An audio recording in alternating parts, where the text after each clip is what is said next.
Assalamualaikum warahmatullahi wabarakatuh. Pertama-tama, perkenalkan nama saya Muhammad Rigel.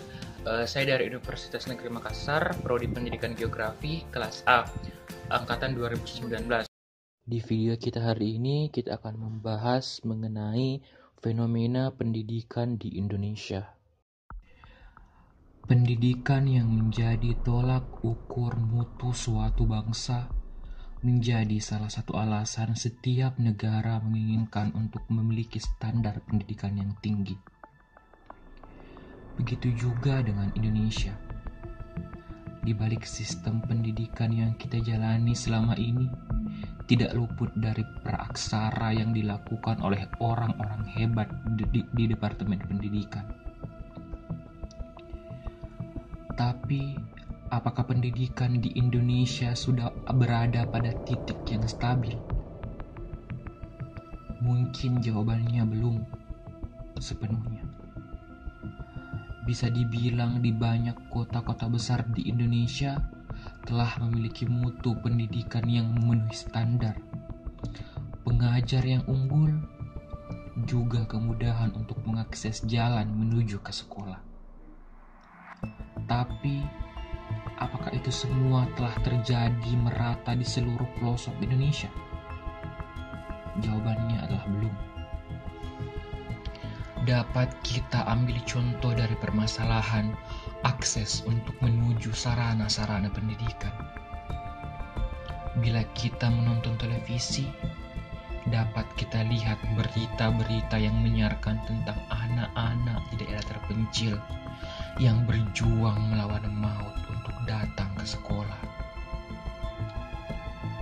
Mereka rela berjalan kaki melewati hutan atau menyeberangi danau dengan rakit dan berangkat pagi buta untuk hanya ke sekolah. Tidak seperti sekolah di kota-kota besar yang banyak dan menjamur di berbagai sudut. Jauhnya daerah terpencil itu dari ibu kota menyebabkan pemantauan perkembangan pendidikan di daerah tersebut kurang intensif. Sehingga hal ini merupakan salah satu penyebab pendidikan di daerah pedalaman terkesan tertinggal. Ada pula masalah lainnya. Dari segi kurangnya penunjangan sarana pendidikan. Sekarang kita dapat lihat banyak sekali sekolah-sekolah elit di kota besar dengan sarana yang memadai.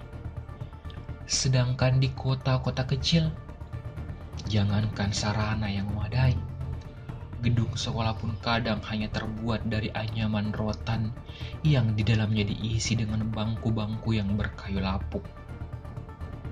Padahal mereka yang tinggal di pelosok negeri juga bagian dari Indonesia dan berhak mendapatkan sarana yang menjanjikan seperti yang ada di kota-kota besar. Kesadaran masyarakat di daerah pedalaman akan arti pentingnya pendidikan masih lemah. Contohnya, pada musim mereka bercocok tanam padi di sawah atau di ladang. Bagi anak-anak dari masyarakat itu, lebih memilih pergi ke ladang untuk membantu orang tua mereka daripada menuntut ilmu di sekolah. Memang tidak ada salahnya bila anak-anak memilih untuk bekerja di ladang. Tapi apa salahnya untuk lebih memprioritaskan pendidikan? Maka itu, perlulah pemerintah mengadakan penyuluhan tentang pentingnya pendidikan di daerah-daerah yang terpencil. Solusi dari berbagai permasalahan tadi dapat diperbaiki dengan komitmen pemerintah untuk pengembangan pendidikan di daerah-daerah yang terpencil, mulai dari pendanaan, penyediaan fasilitas dan tenaga pendidik. Semua pihak harus menyadari bahwa negara kita ini merupakan negara arkipelago yang terdiri dari ribuan pulau, di mana beberapa pulau ada penghuninya yang juga memiliki hak untuk mendapatkan pendidikan selayaknya di kota-kota besar.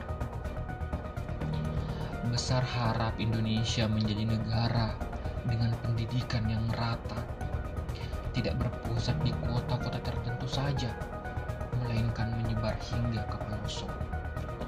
Dengan tenaga pengajar yang berkualitas, yang mau ditempatkan di berbagai daerah di seluruh Indonesia, yang nantinya akan menjadi pengajar calon-calon pemimpin negeri ini. Sehingga Indonesia nantinya dapat menyatukan bibit-bibit penerus kualitas yang menyebar dan bersatu untuk menyatukan Indonesia atas nama pendidikan.